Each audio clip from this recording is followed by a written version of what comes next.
Wala pa. Wala pa. Alright, habang sineset up ng ating mga tech team mga slides.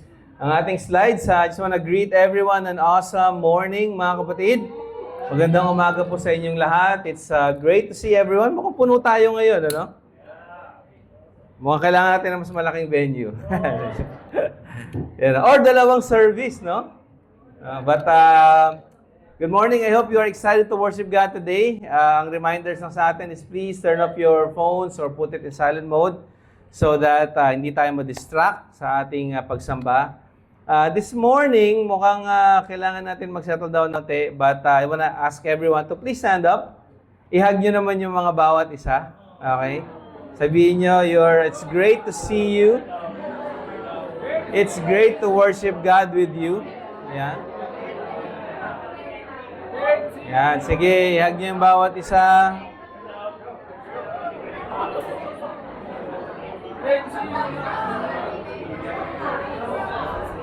Yan. Maraming salamat mga kapatid. Thank you so much.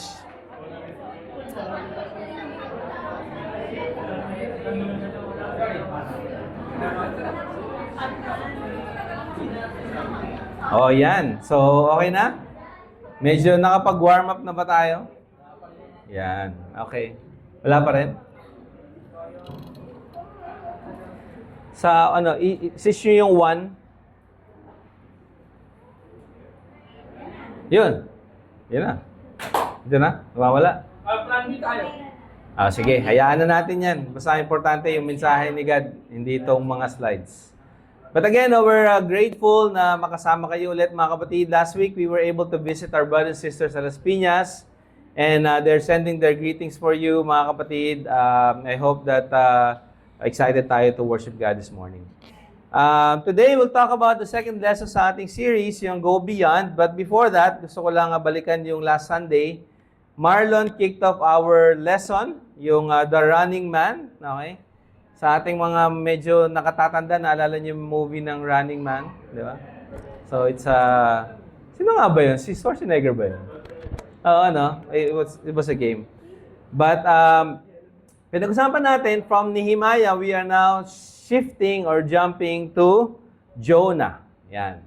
Si Jonah, kilala natin siya bilang prophet dahil nung iba sa atin, nung maliliit pa tayo, ang naalala natin kwento sa kanya ay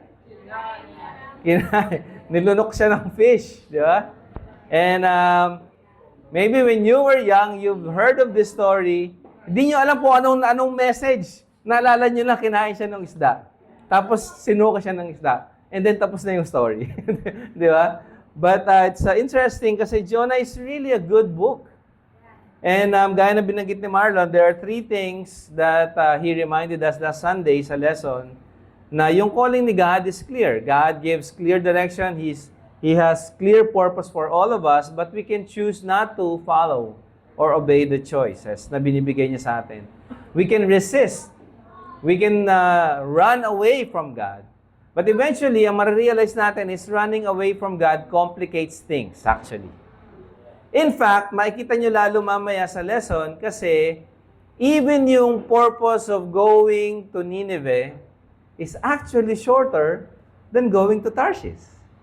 So makikita nyo na sometimes when we resist yung plans ni God, it's either mas hahaba yung plano, mas lalayo, or mas bibigat yung mga pagdadaanan natin. For me, it seems to me, pag nagbigay si God ng plano, yun talaga yung the best. No? So, yeah. And then also, yung grace ni God is greater. Makikita niya throughout the book, actually, yung grace ni God yung makikita natin. Grace ni God sa mga sailors na hindi Israelites, and then grace ni God sa mga pagan na Ninevites. Okay? And then also, again, like nabanggit last Sunday, this lesson at yung series ng lessons natin from this week sa mga sunod na linggo is base sa libro ni Manong na Go Beyond. Insights from Jonah, Nahum, and Obadiah. Ang common sa kanila, these are prophets not directly focusing on Israel, but prophets to the Gentiles. Yan. So, maganda na pag-aralan nyo siya when you have a time, mag-quiet time na kayo, mag-join kayo sa quiet time series. If you need the link, kausapin niyo yung mga teaching com natin, yung mga Bible Talk leaders, they can forward it to you so that you can join us. Sabay-sabay tayo mag-quiet time. Okay? So today, we'll talk about the Plan B, time form Plan B. When plans fail, sino sa inyo pag nag-fail yung plan, may nakabang na Plan B? Yan. Sino sa atin pag nag-fail yung plan, bahala na. Di ba? Kung ano na lang mangyari. Di ba? Sige, tuloy pa rin. Gawin pa rin natin. You know, Plan B is very important kasi it means we're anticipating something wrong might happen, no? Some of us may think Plan B, parang faithless naman yun. Dapat Plan A lang, no? But in reality, in as much as gusto natin na lahat ng plano sa buhay natin ay mag-happen, right? May mga times that situations or concerns will come up and rise up na kailangan natin mag-abang. Mayroong nakaabang na plan. Now, I'm not saying yung nangyari kay Jonah, Plan B, kasi hindi nakita ni God yun. Okay? God knows everything from the very beginning. But Plan B, makikita nyo, is important because God always seeks His people. And He always tries to bring them back. So kung hindi nag-work yung straightforward na direction at simpleng direction, gusto mo ng complicated? Sige, God can take it. Okay? So excited ako today because I want to showcase how God is merciful and gracious. Napaka-merciful ni God at napakahaba ng pasensya ni God sa atin. No? And then also, as we learn from Jonah, I pray na wag na nating pahirapan yung Christian life natin. Piliin natin si God, tama. You know, piliin natin si God. I-celebrate natin yung buhay na meron tayo. Kasi even if it seems like mahirap yung dadaanan mo as a Christian, that is still the best life to follow or to live out. Amen? Please join me in a prayer and then we'll proceed sa ating lesson for this morning. Ama namin na sa langit, God, pinupuri namin kayo at sinasamba ngayong umaga. God, tulungan nyo kami na ibaba lahat ng aming alalahanin. God, ang aming iniisip sa oras na to, God. Mga concern na kailangan namin balikan pagkatapos ng lesson. Mga kwento na kailangan at naisip namin ikwento sa mga katabi namin, God. Tulungan mo kami na maging focus this morning. Hayaan mo na ang inyong salita ang magsalita sa aming isipan, na aming mga puso, God, so that lalabas kami na napaalalahanan, na-encourage, na-challenge, at na-inspire to seek you. Mahal namin kayo, God. And we thank you for just how much you loved us, how much you care for us. God, yung haba ng mercy, yung grace na meron sa amin, talagang we don't deserve all these things. Thank you, Father, as we learn from the life of Jonah. I pray na natuto kami at sundin namin, God, yung mga direksyon na gusto mo sa buhay namin. Mahal namin kayo, God. We love you so much. In Christ we pray. Amen. Ano pa po ng Bible? Yeah. Okay, before we continue, may gusto lang muna akong itackle. Maikli lang to. Kasi this is important dahil pag binabasa natin yung book ng Jonah, ito talaga yung obvious. Anong ibig ko sabihin? I want to talk about irony. Sino ba sa inyo nakakaintindi ng word na irony? No? Parang may isang direksyon, pero eventually, hindi pala yon. Okay? Sa Tagalog, pabalintuna o kaya baliktad. No? May sitwasyon and then hindi yun ang ina-expect mo, iba yung mangyayari. Or opposite way. Merong gap between what appears to be true or what a character expects or intends and what is actually true or actually happens. So, sa case ni Jonah, ang direction niya was kay God, go and speak to the Ninevites. Di ba? To tell them, to warn them, because they will be judged. No? Pero, ang irony here is, he's a prophet of God, yun dapat yung ginawa niya, kaso tumakbo siya. At hindi lang yun, makikita niyo pa throughout the book, it seems like irony is the anchor of the book of Jonah. Bakit? Kasi from the perspective of God, He sees things that we don't see. So when we obey God, hindi tayo aware, pero we are actually choosing the best option for our lives. Pero when we turn away from God, ang lumilitaw is, we are making things harder for ourselves. tayo mga nagbabasa, we are in the position to identify, ay oo nga, no, ironic, siya yung may relationship kay God, pero yung sailors na may ibang Diyos na wino-worship, mukhang sila pa yung spiritual. Okay? So, ironic talaga siya. At hindi lang sa Book of Jonah, makikita nyo tong paggamit ng irony. Actually, throughout the Bible, even sa mga stories, sa mga narrative, lilitaw tong mga ito. Biblical stories are told from a stance of divine sovereignty. Ibig sabihin, from the perspective of God. Yung mga stories na nakakwento sa Bible. It presents a gap. Merong pagitan mula sa intensyon at kagustuhan ng tao at sa purpose na actual na nangyayari or meron si God para sa atin. Ang ganda sana kung nasa Garden of Eden tayo, di ba? Wala tayong iniisip, hindi tayo nagkakasakit, wala tayong pinoproblema, hindi tayo nagugutom. Kaso ironically, dahil sa sin, andito tayo ngayon, nagpapagal tayo, nagtatrabaho tayo, nagtatanim tayo, etc., etc. No? Life is harder. Characters act to accomplish one thing. The narrator and the reader can see what God or that God is accomplishing something else. And throughout the book of Jonah, ang focus niya was to turn away from God, pero eventually, tinutuon pa rin siya ni God pabalik sa mga tao.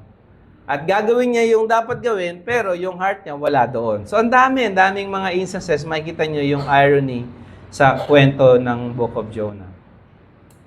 Lastly, human plans, even hostile ones, don't escape God's larger plan. Eventually, no?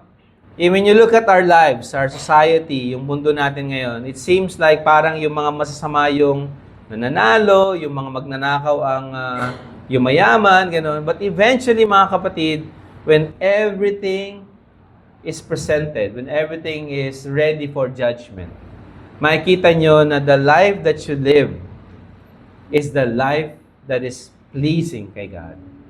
You know, this week naka-encounter ako ng isang quote. Sabi niya, if you have a relationship with God, your life and this earth is the closest you will ever be with hell. If you don't live a life that is, may relationship kay God, this is the closest you will ever see or live in heaven. Bakit? Kasi eventually, matatapos yung buhay natin, matatapos yung journey natin, and we will go sa ating destination. If you are a believer, our destination is heaven. If you reject God, our destination will be hell. So, makikita nyo yung irony, no? Irony sa the way we live our lives. So, having said that, mga kapatid, let's open our Bibles sa Jonah chapter 1. Babalikan lang natin ulit ng konti yung verse 4 kasi dito magsisimula yung journey ni Jonah, no? So, alam natin from last Sunday, tinawag siya ni God, binigyan siya ng direction, kaso hindi niya sinunod, umalis siya, lumayo siya. Sa verse 4, let's read verse 4 hanggang 17. But the Lord hurled a great wind upon the sea, and there was a mighty tempest on the sea, so that the ship threatened to break up. You know, just to let you know, mga kapatid, itong journey na to, most likely, summer or early, summer or autumn or early summer, yung journey na to. Bakit? Kasi mahirap maglayag sa dagat. So, mas pinipili nila na kalmado yung dagat so that mas safe yung pagbabiyahe. Okay? So, most likely around summertime, itong journey ni Jonah. Verse 5, then the mariners were afraid, and each cried out to his God, and they hurled the cargo that was in the ship into the sea to lighten it for them. But Jonah had gone down into the inner part of the ship and had laid down and was fast asleep. So the captain came and said to him, "What do you mean, you sleeper? Arise, call out to your God. Perhaps the God will give a thought to us that we may not perish." And they said to one another, "Come, let us cast lots, that we may know on whose account this evil has come upon us." So they cast lots, and the lot fell to Jonah. Then they said to him, "Tell us, on whose account this evil has come upon us? What is your occupation? And where do you come from? What is your country? And what people are you?" So, dahil sa kanya napunta yung lot, ibig sabihin, nung nagbunutan sila, ang idea nila was kung sino yung mabunot, or maybe kung maikling straw or maliit na stone or whatever, siya yung may dahilan kung bakit ito nangyari, no? And when they found out that it was Jonah, nagkaroon siya na, wala silang choice kundi interrogate siya. Saan ka galing? Anong country ka meron? Anong ginawa mo? Bakit tayo nagkakaganito, no? So tuloy natin, verse 9, "And he said to them, I am a Hebrew, and I fear the Lord, the God of heaven, who made the sea and the dry land." Then the men were exceedingly afraid and said to him, "What is this that you have done?" For the men knew that he was fleeing from the presence of the Lord, because he had told them. Then they said to him, "What shall we do to you, that the sea may quiet down for us?" For the sea grew more and more tempestuous. Or mas lumala yung storm, no, yung experience nila. He said to them, "Pick me up and hurl me into the sea, then the sea will quiet down for you. For I know it is because of me that this great tempest has come upon you." Nevertheless, the men rowed hard to get back on to dry land, but they could not, for the sea grew more and more tempestuous against them. Therefore they called out to the Lord, "O Lord, let us not perish for this man's life, and lay not on us innocent blood for you. O Lord, have done as it pleased you." So they picked up Jonah and hurled him into the sea, and the sea ceased from its raging. Then the men feared the Lord exceedingly, and they offered a sacrifice to the Lord and made vows.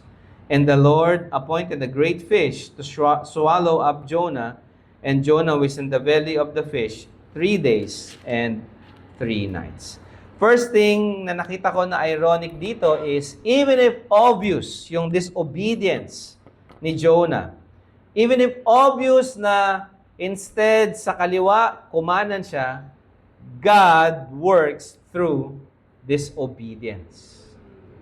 Kapag ang obedient ay naging disobedient, gagawa at gagawa pa rin ang paraan ng Diyos. Dahil siya ang may kakayahan na baguhin ang lahat, even disobedience. Balikan natin ng konti. Jonah, we know, he was assigned, ang assignment niya was to speak to the Ninevites who were Gentiles. Yung kanyang animosity, I think nabanggit din to last Sunday, yung mga Assyrians, they were a terrible army. They were dreaded, they were hated kasi grabe yung tindi ng pakikipaglaban nila at ginagawa nila sa mga kaaway nila. So, there is an animosity between Israelites and Assyrians. By this time, hindi powerful yung Assyrians noong sa time ni Jonah. Okay?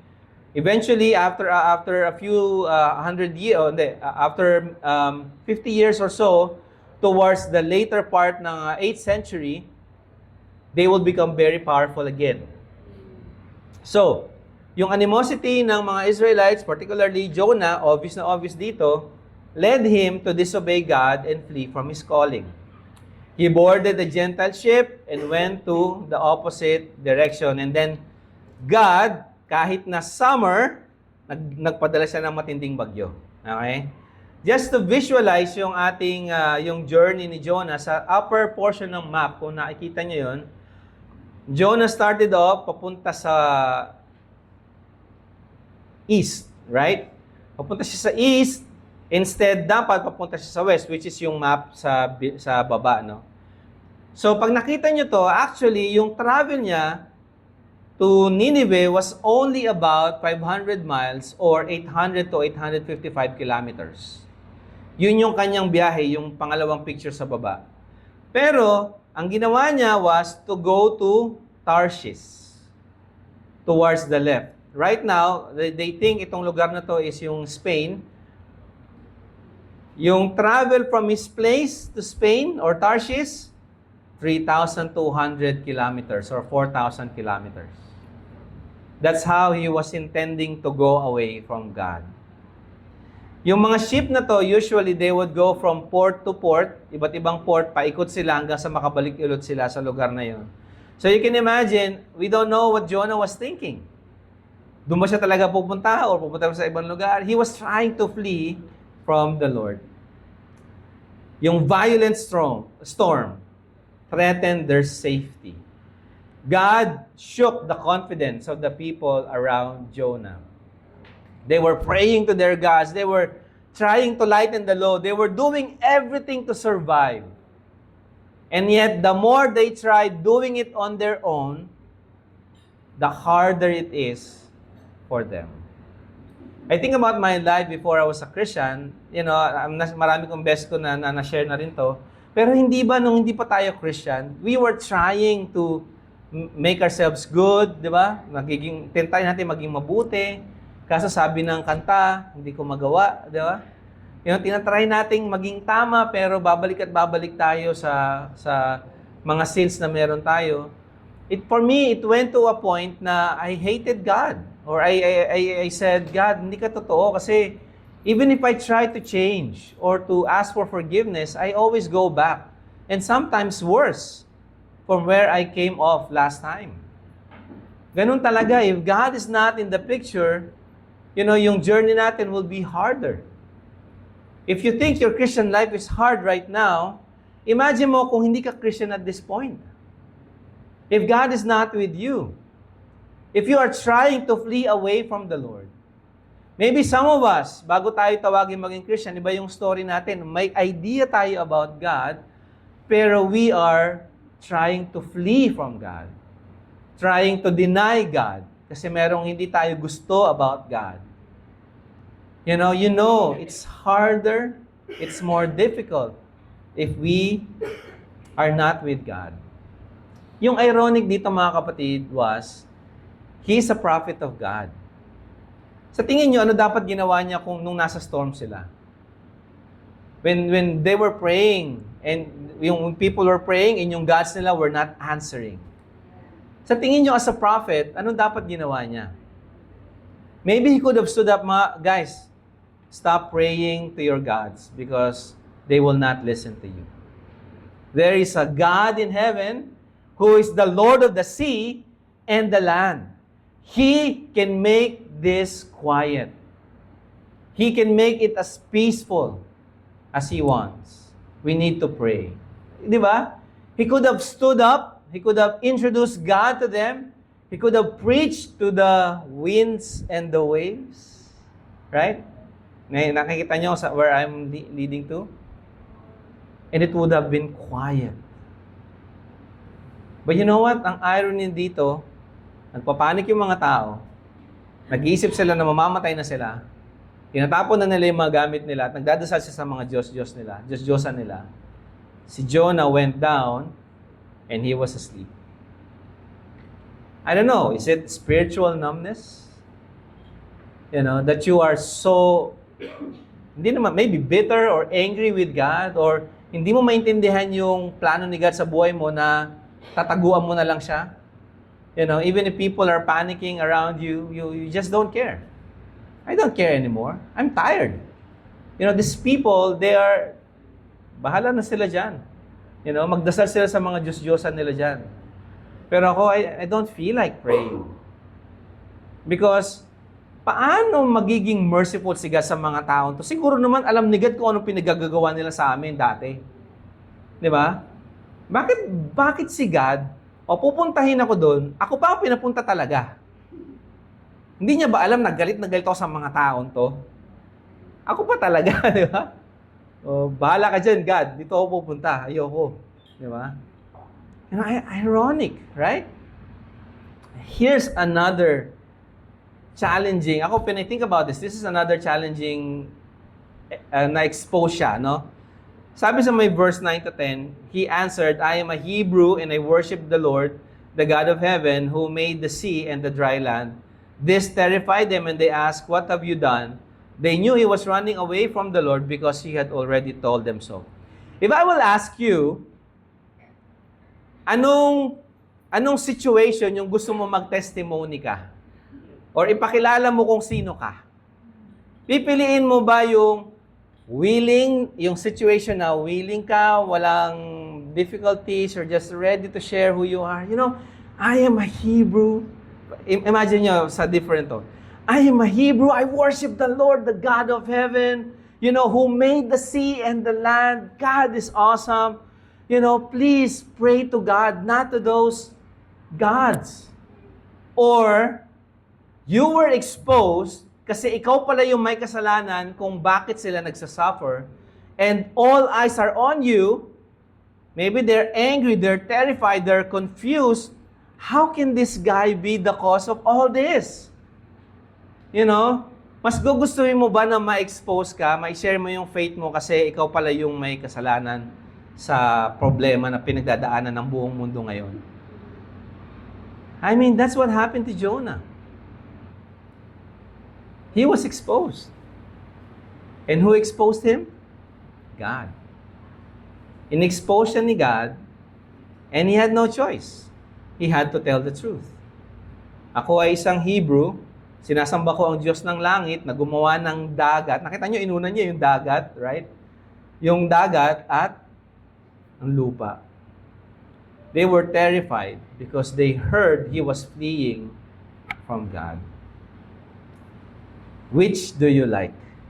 Willingly share your faith or be exposed and be forced to share who you are?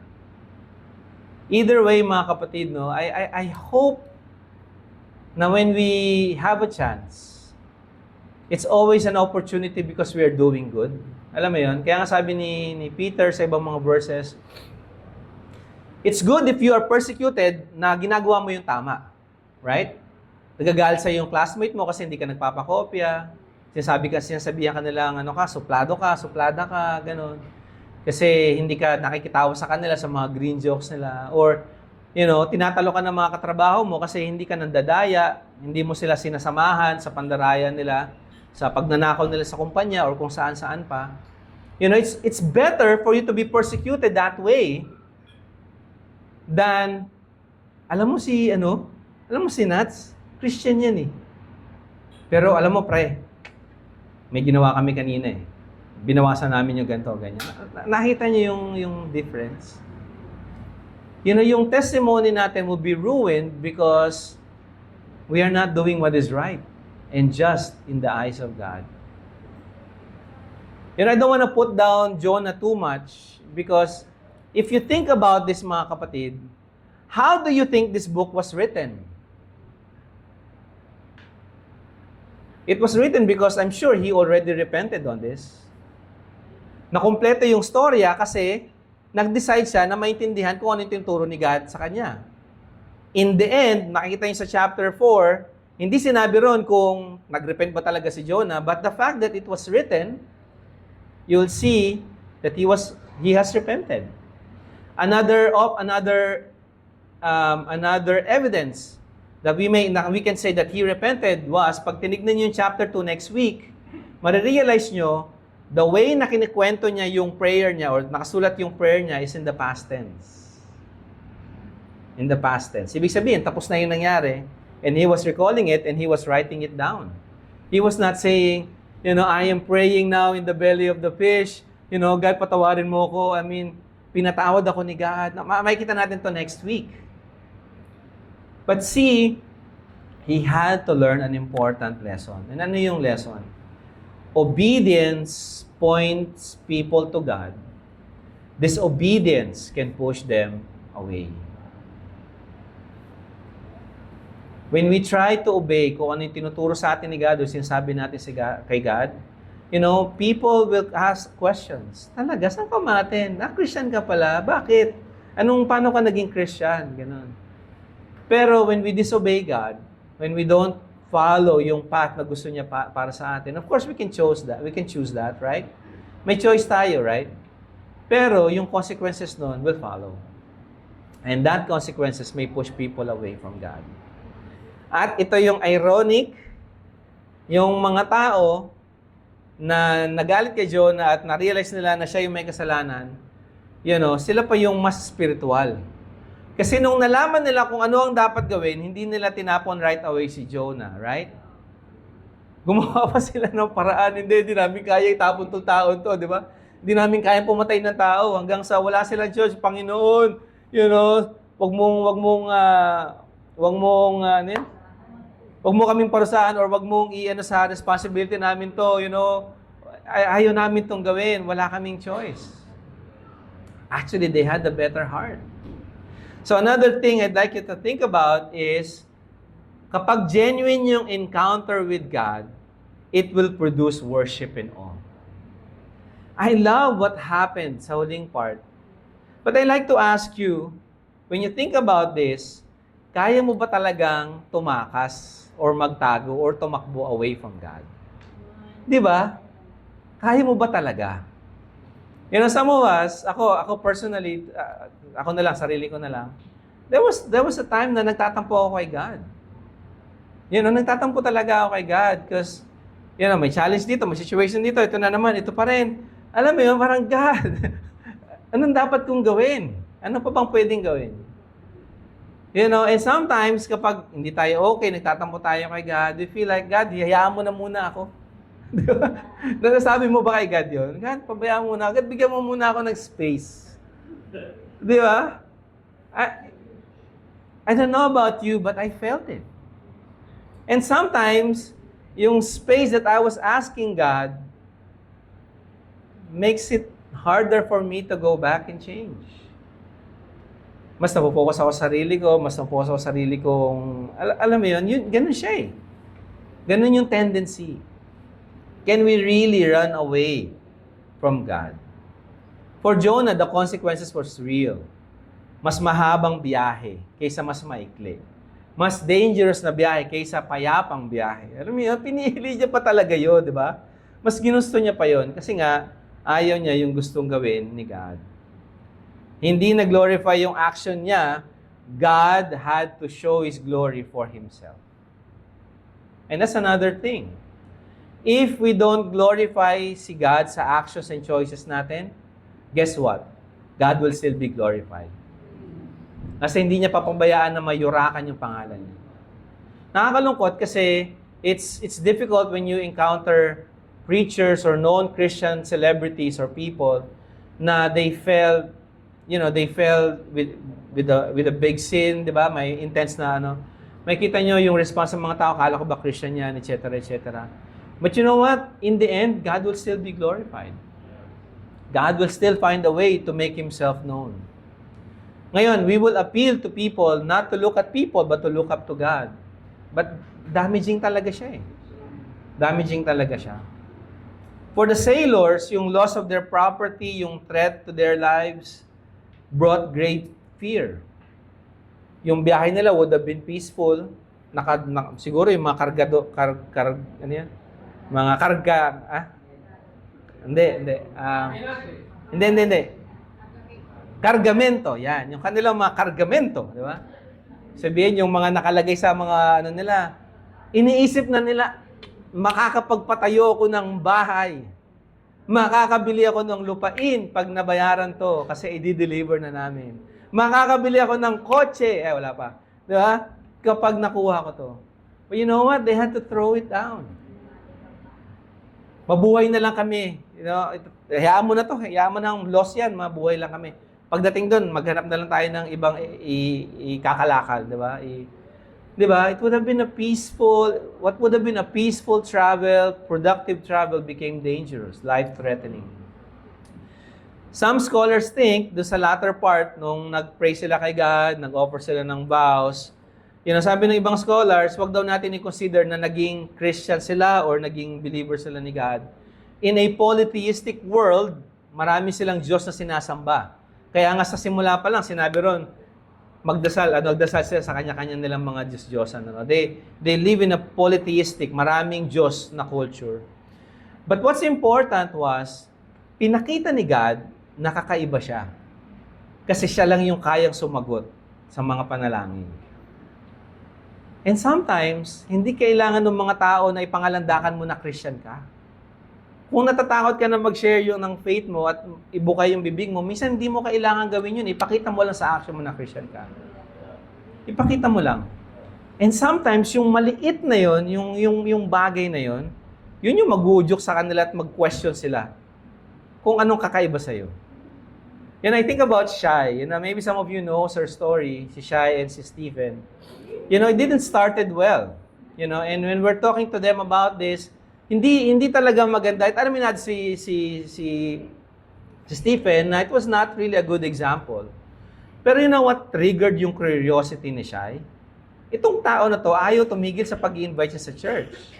Na even manood man lang ng mga videos. Hanggang sa wala nang choice, umatay si Shai. Sabi niya sa amin, nung kinakwenta niya sa amin to, nung una sabi niya, alam ko na to. Peke ito, hindi to totoo. So okay, mabait yung mga tao. Okay. The next week, siguro, hindi to totoo. Hanggang sa ma-realize siya, sandali, totoo pala to. Mababait pala yung mga tao. That curiosity from somebody who is constantly sharing his faith. And meron pang isang na-curious siya kay Stephen kasi hindi daw siya nagagalit kahit pinapagalit na siya ng mga tao sa paligid niya kasi IT siya eh. So pag napupunta siya sa isang desk, siya yung nabubuntunan ng galit ng mga empleyado, hindi siya nagre-retaliate. Biruin mo, even yun, napapansin ng mga tao sa paligid natin. Paano tayo mag-react? Paano tayo mag-respond? That's amazing. Can we really escape? Can we really run away from God? You and I know the answer. We cannot. We cannot. Basahin natin yung last few verses sa NIV. Then they cried out to the Lord, "Please, Lord, do not let us die for taking this man's life." Alam nila eh. Di ba? If they take an innocent life, they will be accountable to it. Alam nila, may awareness sila, right? Do not hold us accountable for killing an innocent man, for you, Lord, have done as you pleased. They knew what was right. They knew what they had to do. And they were begging God not to hold them accountable. Then they took Jonah and threw him overboard, and the raging sea grew calm. For the sailors, it made them cry out to God and beg for His mercy, to not hold them against the life of Jonah. Yung glory ni God was displayed from a disobedient standpoint. Napansin nyo, no? Even disobedience can bring glory to God. Where are you standing now, brother or sister? Are you walking in faith? Or medyo hindi tayo okay with God? Sana maintindihan natin na God's glory will still be displayed. Our choice is, gusto mo ba na sa glory ni God sa magandang pamamaraan or yung glory ni God sa na ikaw yung na-expose? Choose what is right. Choose better, brothers and sisters. Amen? So tingnan nyo yung last verses. At this, the men greatly feared the Lord. Nakita nyo yung progression ng fear nila? They were terrified sa storm. They were greatly afraid nung nalaman nila yung cause ng storm. At dito, they greatly feared God. So from fear of the storm, fear of man, to fear of the Lord. Mas gusto ko yung fear of the Lord. Mas gusto ko yung fear of the Lord. Kasi when we are afraid of God or merong godly fear kay God, hindi ka mapapahamak. Hindi ka mapapahamak. Kung yung takot mo sa tao, ipiplease mo yung tao, mapapahamak actually. Kung yung takot mo ay mawalan ka ng mga bagay sa buhay mo, mga physical, mga material things, it will cause you to be anxious and worried and afraid. Mapapahamak ka pa rin. Pero kung yung takot mo nakaangkla sa Diyos, kahit hindi mo naiintindihan yung mga sitwasyon at magtitiwala ka pa rin, alam mo sa huli, hindi ka mapapahamak. Mga Christians, especially those of us who are older in the faith, napahamak ka na ba dahil natakot ka kay God? Can you honestly tell me one situation in your life na napahamak ka completely and totally, na walang naging redemption or walang naging resolution because nagtiwala ka kay God? Maybe you are in this journey right now. Don't give up. Kasi unang part pa lang to ng story. Mahaba pa yung story ni Jonah actually. Yung journey niya would took months. Alam niyo ba yon? Hindi siya katulad ngayon. Pag punta ko ngayon, 800 kilometers, maybe a day, buong day, kaya kong ibiyahe yon. It was not like that. Mahaba yung biyahe na yun. I want to close out with this thought. Sa Isaiah 48 verse 11, sa scripture na to, sabi rito, for my own sake, I do this. How can I let myself be defamed? I will not yield my glory to another. What a powerful statement from God. You know, yung background nito, when people are not setting up a good example, when they are not worshiping God, when they are doing evil things against the Lord, sabi niya, it will be for my own sake. I will not yield. Hindi ko ibibigay or i-share yung glory ko for other people or other gods. I will make myself be known. I will glorify myself over all these things. Why? Because God is sovereign. God is powerful. God is holy. God is righteous. I want to close out with some reflections to think about. Number one, when have you run away from God or refused to do something you know He's telling you to do? Kailan ka tumakbo or nagtago or tumanggi na gawin yung alam mo na na gusto ni God na ipinapagawa niya sa iyo? Pangalawa, the sailors showed compassion to Jonah more than he did. No, napansin niyo? They were more compassionate kay Jonah. He thought of his life more than him thinking yung buhay ng mga tao na in-endanger niya. Ang question here is, what is God teaching us in going beyond our inner circle and opening our hearts to others? Naintindihan niyo yung question? Pag tinignan niyo yung buhay ng mga taon to, kung gaano sila compassionate compared sa godly na prophet dapat, right? Ano yung tinuturo ni God na kapag lumabas tayo sa inner circle natin at inopen natin yung heart natin sa mga tao sa paligid natin, matututunan natin. You know, for me, it reminds me na mayroong mga taong mabubuti ang puso. Right? Hindi lahat ng mga tao na nasa labas ng church masasama actually. In fact, may ilan na mas mabubuti at mas mababait pa sa atin. Iba sa inyo nakangiti. Kasi alam nyo kung sino yung mga tao na yun, right? So that should not discourage you. That should even excite you. Why? Imagine mo kung yung tao na yun, mas mabait pa sa'yo, andito sa church. At may relationship kay God. Imagine what they can contribute to the church. Imagine what they can do for God's kingdom to grow. So don't be afraid, brothers and sisters. God loved you. Kaya kahit na may sungay tayo ng konti, andito pa rin tayo, di ba? Kahit na, ano lang yan, ha? Kahit na pasaway tayo ng konti, andito pa rin tayo, right? Mahal pa rin tayo ni God. Huwag niyong alisin niya sa picture. What I'm trying to say is, let's be excited. Kasi pinupoint tayo ni God sa mga tao na gusto niyang maging kabahagi ng kanyang pamilya. And today, mamaya sa mga kaibigan namin, sana wag muna kayong umalis because we really want to take some time to encourage you to study the Bible. And walang mawawala sa inyo. Huwag kayong mag-alala, we will go slow kung nahihirapan kayo. Kung gusto niyo Tagalog, we'll study you in Tagalog. Kung mas pamilyar ka sa ibang lengguwahe, kung may kapasama kami na kaya magsalita, then we'll study it with you, diba? But please, please take time to study the Bible. Kasi God wants to show who He is sa buhay mo. Gusto niya ipakita sa iyo kung sino siya at gaano siya ka-glorious. And then pangatlo, si God, pinursu niya si Jonah. Hinahanap niya, talagang, pinursu niya si Jonah. What does that tell you about God's justice, mercy, and calling? Anong makikita mo kay God, knowing this is who God is? Even yung mga taong disobedient, hahanapin pa rin ni God. Kahit yung mga sitwasyon na nakakatakot at sa tingin nyo wala nang pag-asa, magbabaliktad at magkakaroon pa rin ng pag-asa. That's God. That's who He is. Mga kapatid, ICOC Muntinlupa, this Go Beyond series helps us to look beyond what we see here. To go beyond our walls. To reach out for people. To tell our stories to people. To listen to their stories. Because someday, one day, they too will find that the Lord is good.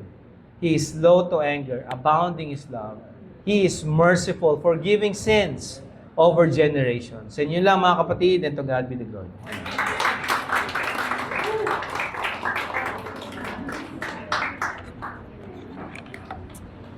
Sige, please join me as we close out in a word of prayer. Let's pray.